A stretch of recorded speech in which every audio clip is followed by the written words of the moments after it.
श्रीमद् भगवद गीता 10वां अध्याय विभूति योग भाग 1 भगवान की विभूति और योग शक्ति का कथन तथा उनको जानने का फल।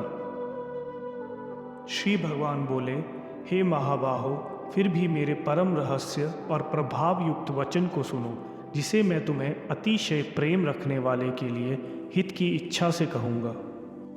मेरी उत्पत्ति को अर्थात लीला से प्रकट होने को न देवता लोग जानते हैं और न महर्षि ही जानते हैं, क्योंकि मैं सब प्रकार से देवताओं का और महर्षियों का भी आदि कारण हूँ। जो मुझको अजन्मा अर्थात वास्तव में जन्म रहित अनादि और लोगों का महान ईश्वर तत्व से जानते हैं, वह मनुष्यों में ज्ञानवान पुरुष संपूर्ण पापों से मुक्त हो जाते हैं। निश्चय करने की शक्ति, यथार्थ ज्ञान, असमूढ़ता, क्षमा, सत्य, इंद्रियों को वश में करना, मन का निग्रह तथा सुख दुख, उत्पत्ति प्रलय और भय अभय तथा अहिंसा, समता, संतोष, तप, दान, कीर्ति और अकीर्ति, ऐसे ये प्राणियों के नाना प्रकार के भाव मुझसे ही होते हैं।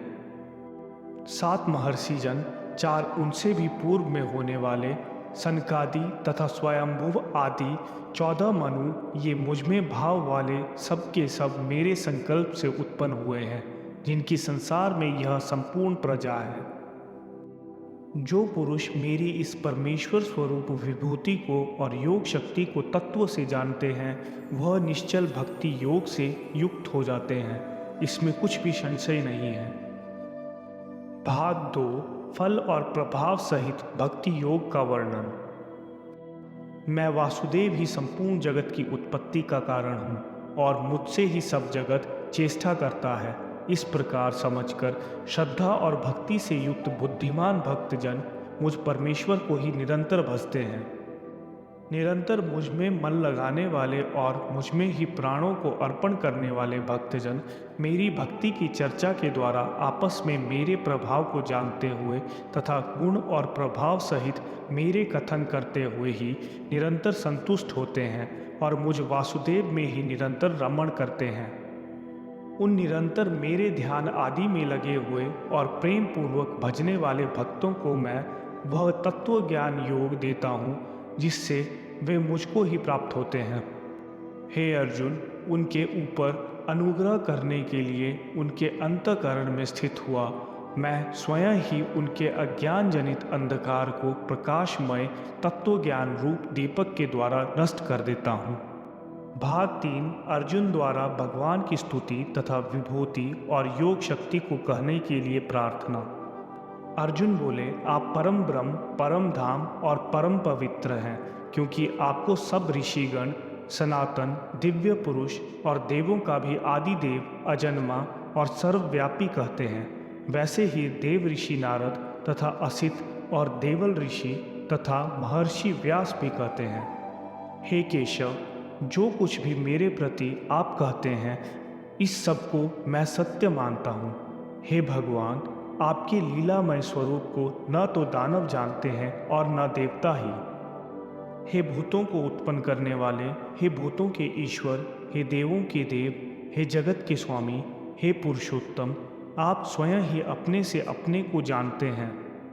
इसलिए आप ही उन अपनी दिव्य विभूतियों को संपूर्णता से कहने में समर्थ हैं, जिन विभूतियों के द्वारा आप इन सब लोगों को व्याप्त करके स्थित हैं। हे योगेश्वर, मैं किस प्रकार निरंतर चिंतन करता हुआ आपको जानूं, और हे भगवान, आप किन किन भावों से मेरे द्वारा चिंतन करने योग्य हैं। हे जनार्दन, अपनी योग शक्ति को और विभूति को फिर भी विस्तार पूर्वक कहिए, क्योंकि आपके अमृतमय वचनों को सुनते हुए मेरी तृप्ति नहीं होती, अर्थात सुनने की उत्कंठा बनी ही रहती है।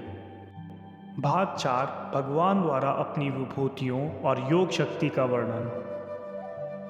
श्री भगवान बोले, हे कुरुश्रेष्ठ, अब मैं जो मेरी विभूतियां हैं उनको तुम्हारे लिए प्रधानता से कहूँगा, क्योंकि मेरे विस्तार का अंत नहीं है।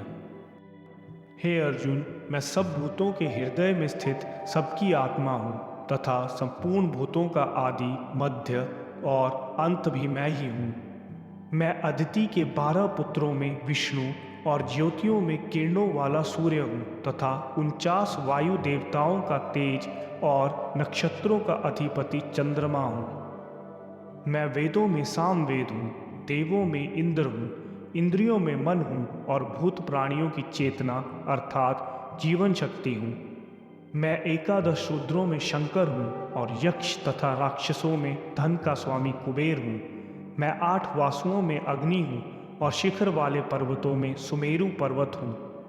पुरोहितों में मुखिया बृहस्पति मुझको जानो। हे पार्थ, मैं सेनापतियों में स्कंद और जलाशयों में समुद्र हूँ। मैं महर्षियों में भृगु और शब्दों में एक अक्षर अर्थात ओंकार हूँ। सब प्रकार के यज्ञों में जप यज्ञ और स्थिर रहने वालों में हिमालय पर्वत हूँ। मैं सब वृक्षों में पीपल का वृक्ष, देव ऋषियों में नारद मुनि, गंधर्वों में चित्ररथ और सिद्धों में कपिल मुनि हूँ। घोड़ों में अमृत के साथ उत्पन्न होने वाला उच्चय श्रव नामक घोड़ा, श्रेष्ठ हाथियों में ऐरावत और मनुष्यों में राजा मुझको जानो। मैं शस्त्रों में वज्र और गायों में कामधेनु हूँ। शास्त्रोक्त रीति से संतान की उत्पत्ति का हेतु कामदेव हूँ और सर्पों में सर्पराज वासुकी हूँ।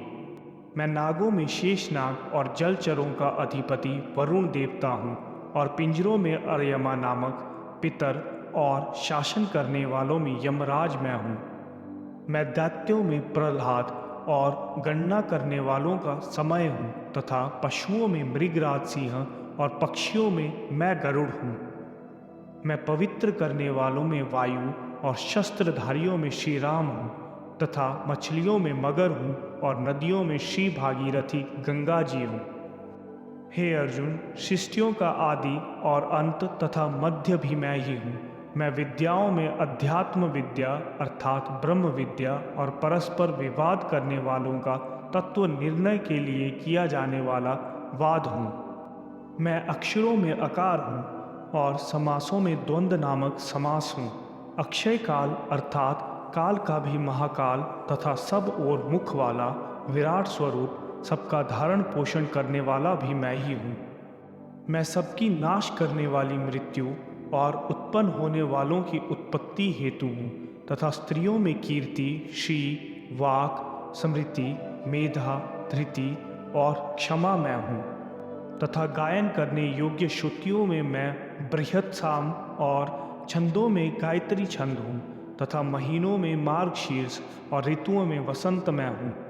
मैं छल करने वालों में जुआ और प्रभावशाली पुरुषों का प्रभाव हूँ। मैं जीतने वालों की विजय हूँ, निश्चय करने वालों का निश्चय और सात्विक पुरुषों का सात्विक भाव हूँ। वृष्णिवंशियों में वासुदेव अर्थात मैं स्वयं तुम्हारा सखा, पांडवों में धनंजय अर्थात तुम, मुनियों में वेद व्यास और कवियों में शुक्राचार्य कवि भी मैं ही हूँ।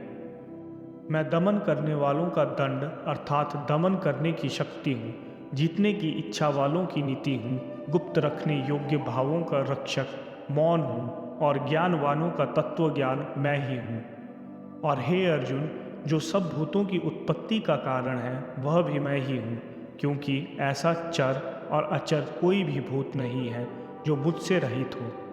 हे परंतप, मेरी दिव्य विभूतियों का अंत नहीं है। मैंने अपनी विभूतियों का यह विस्तार तो तुम्हारे लिए एक देश से अर्थात संक्षेप में कहा है। जो भी विभूति युक्त अर्थात ऐश्वर्य युक्त, कांति युक्त और शक्ति युक्त वस्तु है उसको तुम मेरे तेज के अंश की अभिव्यक्ति जानो। अथवा हे अर्जुन, इस बहुत जानने से तुम्हारा क्या प्रयोजन है? मैं इस संपूर्ण जगत को अपने योग शक्ति के एक अंश मात्र से धारण करके स्थित हूँ। इस प्रकार उपनिषद, ब्रह्म विद्या तथा योग शास्त्र रूप श्रीमद् भगवद गीता के श्री कृष्ण अर्जुन संवाद में विभूति योग नामक 10वां अध्याय संपूर्ण हुआ।